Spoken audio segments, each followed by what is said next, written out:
مرنے سے پہلے مرنے کی تیاری کر لینا، اور یہ یاد رکھنا جو یہ سمجھتے ہیں ابھی تو جوانی ہے، ابھی تو مال و دولت ہے، عیش کر لو، بڑھاپا آئے گا پھر نیک بن جائیں گے، چہرہ اپنا نبیوں والا بنا لیں گے، لباس اپنا نیک والا بنا لیں گے، چال چلن نبیوں والا بنا لیں گے، ابھی تو زندگی ہے، موج کر لینے دیجئے، مستی کر لینے دیجئے۔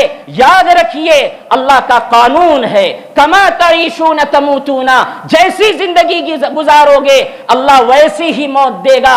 اللہ کے یہاں عدل ہے، اللہ انصاف کرنے والا ہے۔ یہ کہاں کی بھول بھلیا میں، کہاں کی غفلت میں پڑے ہو؟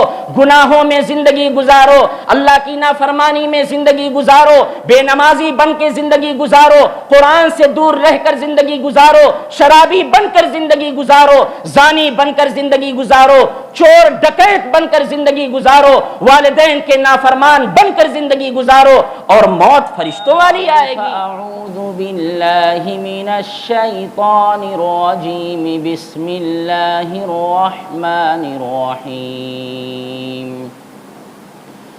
کل نفس ذائقۃ الموت وَإِنَّمَا تُوَفَّوْنَ أُجُورَكُمْ يَوْمَ الْقِيَامَةِ فَمَنْ زُحْزِحَ عَنِ النَّارِ وَأُدْخِلَ الْجَنَّةَ فَقَدْ فَازَ وَمَا الْحَيَاةُ الدُّنْيَا إِلَّا مَتَاعُ الْغُرُورِ۔ وقال في مقام آخر إذا جاء أجلهم لا يستأخرون ساعة ولا يستقدمون۔ صدق الله العظيم۔ وقال النبي صلى الله عليه وسلم كما تعيشون تموتون كما تموتون تبعثون كما تبعثون تحشرون، أو كما قال عليه الصلاة والسلام۔ قابل احترام بزرگوں، بھائیوں اور دوستوں، عزیز طلباء، اس دنیا میں رہنے والے ہر انسان کو دو بات کا یقین ہے۔ ہر شخص کو، وہ مسلمان ہو، غیر مسلم ہو، یہودی ہو، عیسائی ہو، نصرانی ہو، دہریہ ہو، کوئی بھی ہو، ہر کسی کو دو بات پر یقین ہے۔ پہلی بات یہ ہے کہ اس کو موت آنی ہے، کوئی اس کا انکار نہیں کر سکتا ہے، اور دوسری بات یہ ہے کہ اس کے علم کے مطابق اچانک موت آئے گی۔ ہر شخص کو موت کے منہ میں جانا ہے، اس کا کوئی انکار کرنے والا نہیں، اور ہر شخص کو اس کے علم کے مطابق اچانک موت آئے گی۔ یہ اس لیے کہہ رہا ہوں کیونکہ کس کو کم موت آئے گی، اس کے لیے کیا وقت ہے، یہ متعین ہے اللہ کے یہاں۔ تو اللہ کے علم کے مطابق ہر شخص کی موت مقررہ وقت پر آئے گی، لیکن ہر آدمی یہ سمجھتا ہے کہ میری موت یا کسی کی بھی موت اچانک آ گئی۔ یہ دو ایسی حقیقت ہے جس حقیقت کا اس روئے زمین پر کوئی انکار کرنے والا نہیں ہے۔ ہر شخص کو موت کے منہ میں جانا ہے، اور ہر شخص کی موت اچانک آئے گی۔ اللہ تعالیٰ نے قرآن کریم میں اس حقیقت کو فرمایا ہے، ہر جاندار کو موت کا مزہ چکھنا ہے، اور اللہ نے ایک دن بنا رکھا ہے توفون اجورکم، اس دن ہر شخص کو پورا بدلہ دیا جائے گا، اور وہاں پر کامیابی کا معیار یہ ہوگا کہ جس کو جہنم سے بچا کر جنت میں داخل کر دیا گیا فقد فاز، وہ شخص کامیاب ہو گیا۔ اور اللہ نے ایک حقیقت کا بھی بیان کیا ہے کہ یہ جو دنیاوی زندگی ہے یہ دھوکے کا گھر ہے، دھوکے کا سامان ہے۔ اللہ نے دوسری جگہ اسی حقیقت کو فرمایا ہے، اذا جاء اجلہم، جب تم میں سے کسی کی بھی موت کا مقررہ وقت آ جائے گا، لا یستأخرون ساعتا ولا یستقدمون، تو ایک لمحے کے لیے وہ موت کو روک نہیں سکتے اور ایک لمحے کے لیے اس وقت کو آگے نہیں بڑھا سکتے۔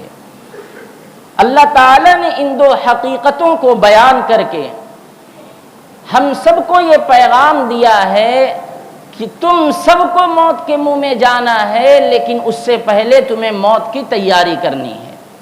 میں نے ایک حدیث پڑھی ہے، وہ حدیث اللہ کے نبی صلی اللہ علیہ وسلم جو سچے ہیں، جن کی باتیں سچی ہیں، آپ فرماتے ہیں کما تعیشون تموتون، اے لوگوں تم جیسی زندگی گزارو گے موت بھی اسی حالت میں آئے گی۔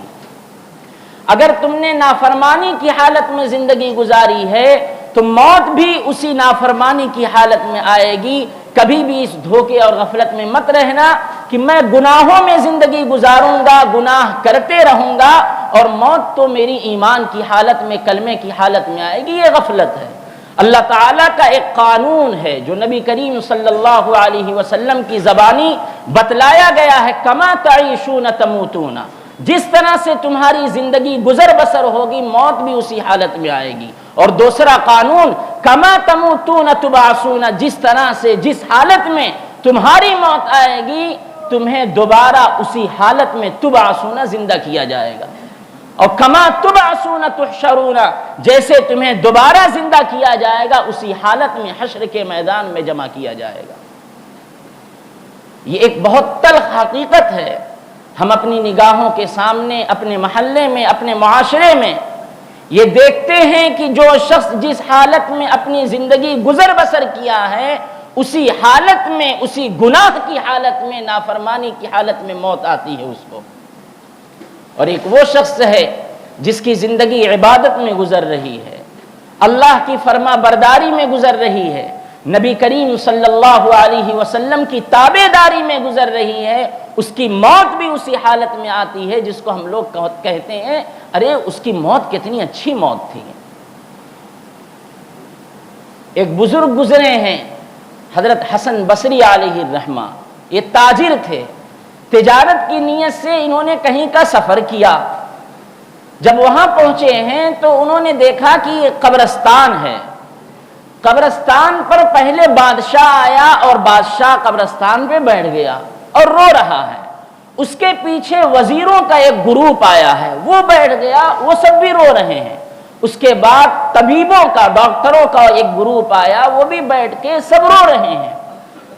سائنسدانوں کا گروپ آیا، اس کی بادشاہت میں جس طرح سے جس نوعیت کی جو طاقتیں تھیں ساری طاقت کے نمائندے کارندے آ کر اس قبرستان کے ارد گرد بیٹھ کے سب رو رہے ہیں۔ حضرت حسن بصری علیہ الرحمہ نے یہ ماجرا دیکھا تو کچھ سمجھ میں نہیں آیا۔ تھوڑی دیر کے بعد بادشاہ اٹھ کر جانے لگا اور اس کے پیچھے پیچھے سب چلے گئے۔ تو لوگوں سے پوچھا کہ یہ ہے کیا ماجرا، یہ قصہ کیا ہے؟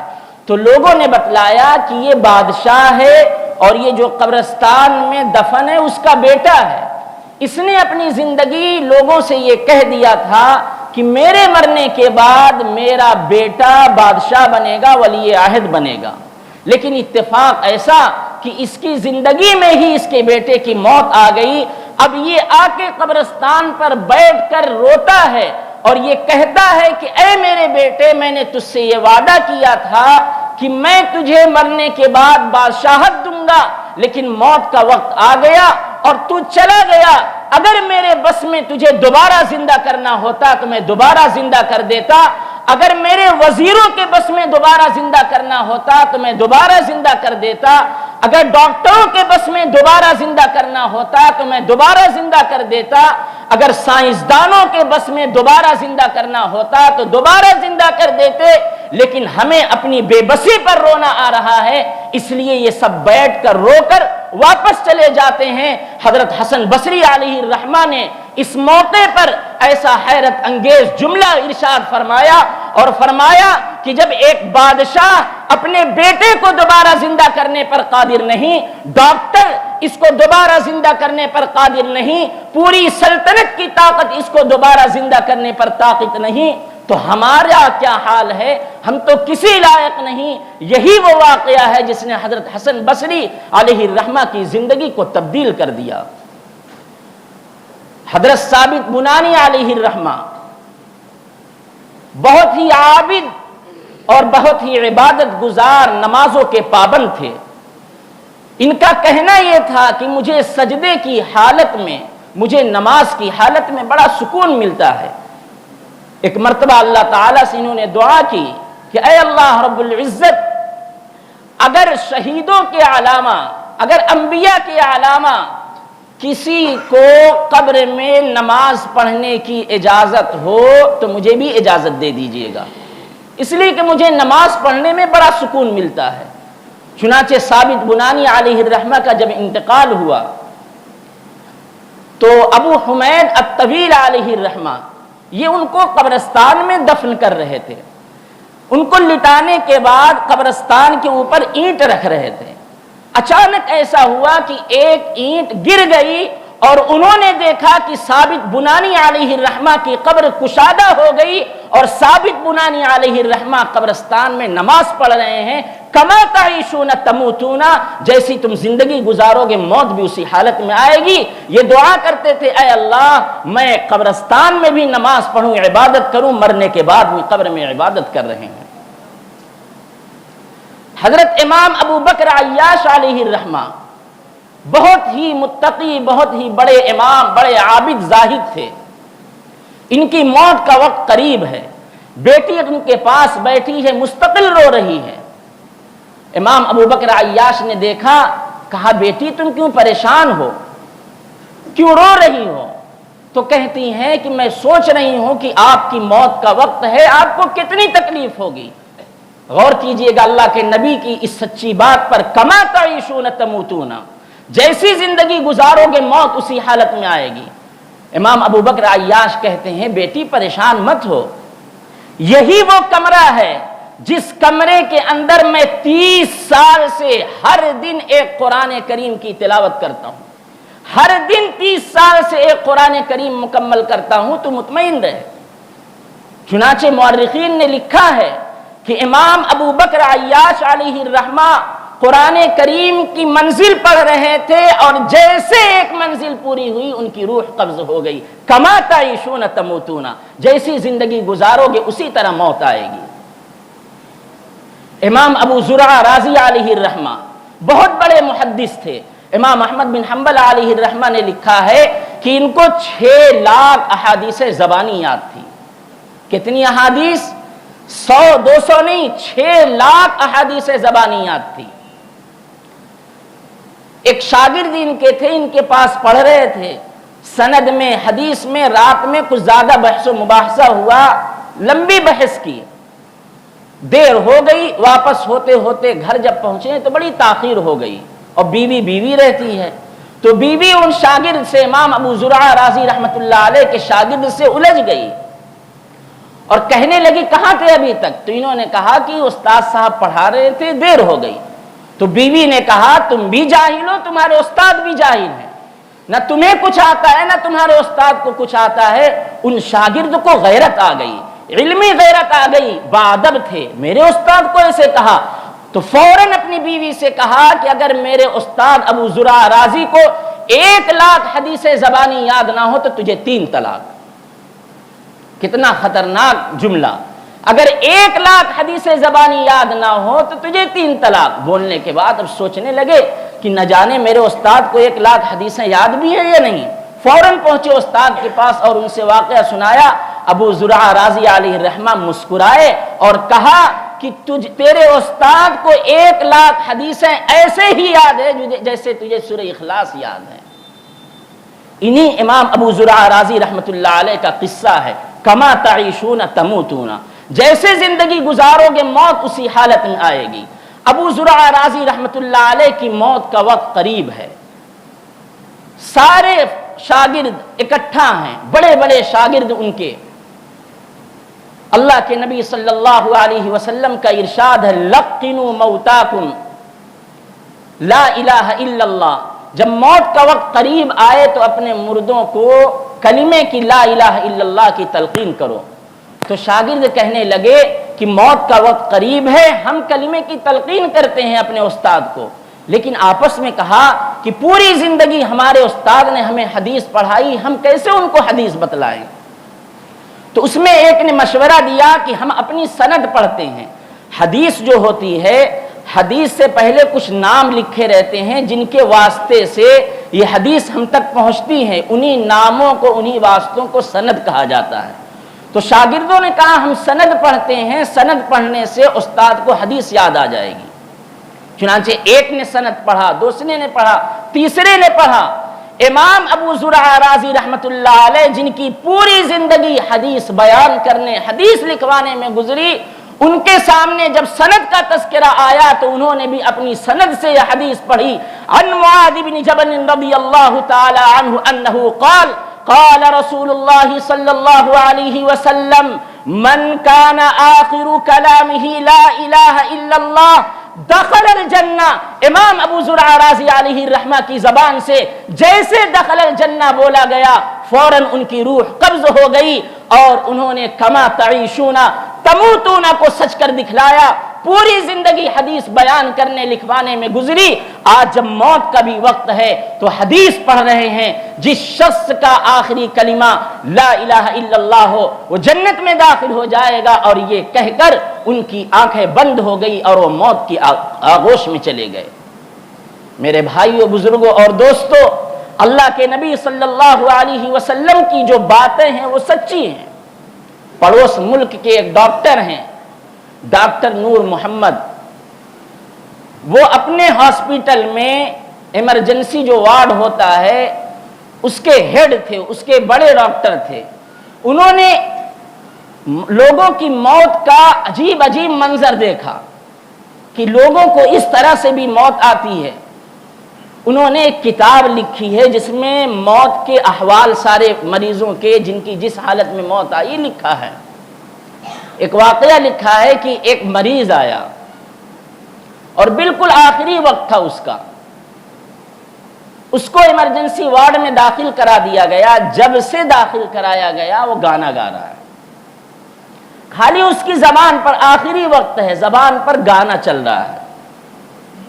اس کے بعد اس سے بھی کام نہیں چلا تو رو دھو کر تکلیفوں کا اظہار کر کے گھر سے ایک ٹیپ منگوایا، اس میں بھی گانا لگاتا تھا۔ جب یہ لوگ ڈاکٹر مسلمان، مریض مسلمان پریشان ہوتے تھے ٹیپ بند کر دیتے تھے، لیکن وہ پھر اپنے اندازے سے بٹن دبا کر گانا چالو کر دیتا۔ گانا چل رہا ہے، موت کا بالکل آخری وقت ہے، موت، روح قبض ہوئی ہے، اس کے سرہانے گانا بج رہا ہے، اس کی زبان پر گانا جاری ہے، اسی حالت میں اس کا انتقال ہو گیا۔ ڈاکٹر نور محمد بڑے پریشان ہوئے، ان کے بیٹوں کو بلایا اور پوچھا ان کا کیا ایسا گناہ تھا کہ آخر وقت میں اللہ کی پکڑ تھی اور اس حالت میں دنیا سے گئے ہیں؟ تو ان کے بیٹے نے کہا کہ ڈاکٹر صاحب کیا بتائیں، میرے والد کا یہ طریقہ تھا، میرے والد کا روزانہ کا یہ معمول تھا، صبح جب اٹھتے تھے تو گھر میں گانا بجاتے تھے، ٹیپ بجاتے تھے، اور جب سونے لگتے تھے تو بھی گانا بجاتے بجاتے سوتے تھے۔ اگر ہم مخالفت کرتے تھے، منع کرتے تھے تو ہم سے جھگڑ لیتے تھے۔ کما تعیشون تموتون، انہوں نے اپنی پوری زندگی گانا بجانا، گانے سننے میں گزاری۔ آج جب موت کا وقت ہے تو اس وقت بھی کان میں جو آواز جا رہی ہے وہ گانے کی، اور زبان سے جو کلمات نکل رہے ہیں وہ گانے کے نکل رہے ہیں۔ یہ ایک حقیقت ہے۔ آج ہم یہ غفلت میں پڑے رہتے، ہم یہ سوچتے ہیں کہ ابھی تو جوانی کا وقت ہے، ابھی تو بچپنا ہے، جب بوڑھے ہوں گے، داڑھی اوڑھی سفید ہوگی تب بزرگ بن جائیں گے، تب نمازیں پڑھنے لگیں گے۔ یاد رکھیے کما تعیشون تموتون، یہ اس آدمی نے کہا ہے جو سچا ہے، جس کی بات سچی ہے، اگر تم یہ سمجھتے ہو اپنی پوری زندگی خدا کی نافرمانی گزارو گے، حرام کھانے میں، والدین کی نافرمانی میں، نمازوں کے چھوڑنے میں، عیاشی میں، زنا میں، سود کھانے میں، رشوت کھانے کھلانے میں گزارو گے، اور موت تمہیں صحابہ جیسی آئے گی، بزرگوں جیسی آئے گی، تو یہ تمہاری غفلت، تمہارا دھوکہ ہے۔ امام مسلم علیہ الرحمہ بہت بڑے محدث گزرے ہیں۔ قرآن کریم کے بعد حدیث کی جو سب سے بڑی کتاب ہے بخاری شریف، اس کے بعد ہے مسلم شریف، اسی کے لکھنے والے ہیں امام مسلم علیہ الرحمہ۔ پوری زندگی انہوں نے حدیث بیان کی اور حدیث لکھی، لاکھوں شاگرد ان کے پیدا ہوئے۔ ایک مرتبہ سبق پڑھا رہے تو ایک شاگرد کھڑا ہوا، کہنے لگا حضرت یہ جو حدیث ہے یہ مجھے نہیں مل رہی ہے، اس کی سند نہیں مل رہی ہے، تھوڑا آپ بتا دیجئے۔ یہ پڑھا کر گھر تشریف لائے، بیوی ایک ٹوکری تھی اس میں کھجور رکھی تھی، وہ ان کو پیش کر دی کہ کھجور کھا لیجئے۔ کھجور کھا رہے ہیں، ہاتھ میں حدیث کی کتاب ہے اور حدیث تلاش رہے ہیں، حدیث تلاش رہے ہیں، ہاتھ میں حدیث کی کتاب ہے، آنکھوں کے سامنے حدیث ہے، زبان پر حدیث کے کلمات جاری ہیں، اور روایتوں میں، تاریخ کی کتابوں میں لکھا ہے کہ امام مسلم علیہ الرحمہ حدیث کی کتاب کو ہاتھ میں لیے ہوئے ہیں، اور اسی وقت اللہ کی طرف سے موت کا مقررہ وقت آیا، اور دیکھتے دیکھتے پیشانی حدیث کی کتاب سے لگی اور اسی حالت میں انتقال ہو گیا۔ کما تعیشون تموتون، جس طرح سے تم زندگی گزارو گے موت اسی حالت میں آئے گی۔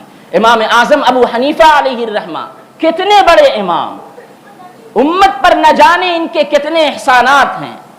یہ ایسا مقدس شخص، ایسا پاکیزہ شخص ہے جس نے اپنی زندگی میں 55 حج کیے، روز آنا 200 رکعت نوافل پڑھا کرتے تھے، اور ایک رکعت میں ایک قرآن پڑھنے کا معمول تھا، اور 40 سال تک اس بندے نے، اس عظیم شخصیت نے عشاء کے وضو سے فجر کی نماز پڑھی ہے۔ نوافل کے کتنے پابند تھے۔ آخر عمر میں جو بادشاہ تھا ابو جعفر منصور، یہ امام اعظم ابو حنیفہ علیہ الرحمہ کو قاضی بنانا چاہتا تھا، لیکن امام صاحب نے منع کیا اور کہا اگر میں قاضی بن جاؤں گا تو مجھ سے زبردستی غلط فیصلے کروائے گا، اور اس کی وجہ سے میں قیامت کے دن جہنم میں جاؤں گا۔ وہ قاضی نہیں بنے، اس کی سزا میں ان کو جیل میں ڈال دیا گیا، طرح طرح کی سزائیں دی گئی، یہاں تک کہ زہر بھی دے دیا۔ امام اعظم ابو حنیفہ علیہ الرحمہ کا جیل میں 2 معمول تھا، قرآن کریم کی تلاوت اور نوافل پڑھنا۔ چنانچہ زہر جب دے دیا گیا، امام اعظم ابو حنیفہ علیہ الرحمہ نفل نماز پڑھ رہے ہیں سجدے کی حالت میں، اور اسی حالت میں روح پرواز کر گئی۔ کما تعیشون تموتون، جیسی تم زندگی گزارو گے اسی طرح سے تمہیں موت آئے گی۔ میرے بھائیوں، بزرگوں اور دوستوں، یہ وہ واقعات ہیں جن واقعات سے ہماری نگاہیں کھل جاتی ہیں کہ ہمیں اپنی زندگی کو کس طرح سے گزارنا ہے، کس اعتبار سے ہمیں قرآن و سنت کے مطابق زندگی گزارنی ہے۔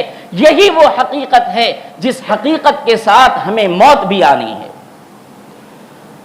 ہم اپنی زندگیوں کو گناہ میں گزارتے ہیں۔ ہم سب کے آقا سرکار دو جہاں احمد مجتبی رسول الثقلین محمد عربی صلی اللہ علیہ وسلم نے ایک دعا سکھلائی ہے۔ اے لوگوں دعا کرو، اللہم اغسل خطایای بماء الثلج والبرد، اے میرے اللہ میرے گناہوں کو ٹھنڈے پانی سے، برف سے اور اولے کے پانی سے دھل دیجئے۔ اب یہاں پہ غور کرنے کی بات ہے کہ کوئی چیز جو دھلی جاتی ہے وہ تو پانی سے دھلی جاتی ہے، لیکن یہاں پہ دھلنے کے لیے کہا جا رہا ہے اللہ میرے گناہوں کو برف سے اور اولے کے پانی سے دھل دیجئے۔ تو ایک بہت بڑے بزرگ حضرت تھانوی علیہ الرحمہ کے خلیفہ مولانا عبدالغنی پھولپوری علیہ الرحمہ نے اس کی وجہ بیان کی ہے۔ حضرت تھانوی علیہ الرحمہ کہا کرتے تھے کہ گناہ جو ہے یہ جہنم کا اثر ہے، گناہ آگ کا اثر ہے۔ جو بھی انسان گناہ کا عادی ہو، گناہ کرتا ہے، 2 چیزوں کا شکار ہو جاتا ہے۔